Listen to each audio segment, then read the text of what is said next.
వికసిత కృషి సంకల్ప అభియాన్ ఈ ప్రోగ్రాం భారత సర్కార్ ద్వారా ministry of agriculture and farmers welfare government of India ద్వారా జరుగుతున్నది. ఫార్మర్స్లో అవేర్నెస్ క్రియేట్ చేయడం, చాలామంది ఫార్మర్స్కి కొత్త టెక్నాలజీ గురించి, కొత్త విత్తనాల గురించి, పెద్ద విధానాల గురించి తెలియలేని ఎన్నో విషయాలు ఉన్నాయి.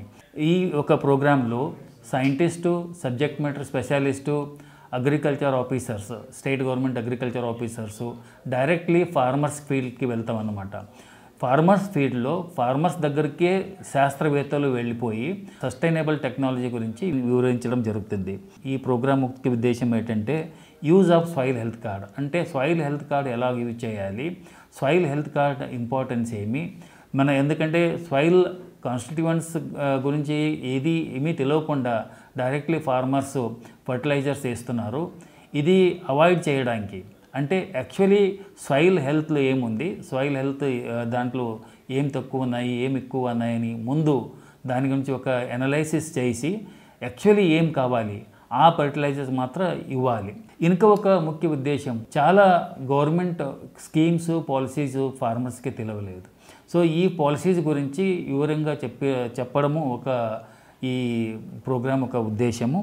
అలాగే ఫీడ్బ్యాక్ కలెక్ట్ చేయడం, అంటే ఫార్మర్స్కి యాక్చువల్లీ ఏం కావాలి, ఐసీఆర్ తర్వాత ఇంకా కొన్ని రీసెర్చ్ ఆర్గనైజేషన్స్ చాలా రీసెర్చ్ వర్క్ జరుగుతుంది. బట్ ఫార్మర్స్కి ఏం కావాలి అంటే ఫీల్డ్ లెవెల్లో, గ్రాస్ రూట్ లెవెల్లో యాక్చువల్లీ ఏం కావాలి అది కనుక్కొని అదేవిధంగా ఒక ఫీడ్బ్యాక్ దొరుకుతుంది అన్నమాట. ఆ ఫీడ్బ్యాక్ చూసి తర్వాత రీసెర్చ్, కొత్త రీసెర్చ్ మేము తీసుకోవచ్చు, ప్రారంభం చేయవచ్చు. సో దాని గురించి కూడా ఇది ఒక హెల్ప్ఫుల్ అవుతుంది. ఇంకా ఒక ముఖ్య ఉద్దేశము క్రాస్ లెర్నింగు, రెసిప్రోకల్ లెర్నింగ్ అంటారు. అంటే ఫార్మర్స్కి, అది శాస్త్రవేత్తలకి, సైంటిస్టులకి తెలియలేని ఎన్నో విషయాలు ఉంటాయి, ఫార్మర్స్ దగ్గర ఉన్నాయి.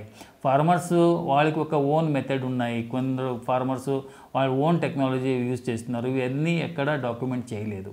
సో ఫార్మర్స్కి అంటే శాస్త్రవేత్తలకి తెలియలేని ఎన్నో విషయాలు ఫార్మర్స్ దగ్గర ఉన్నాయి.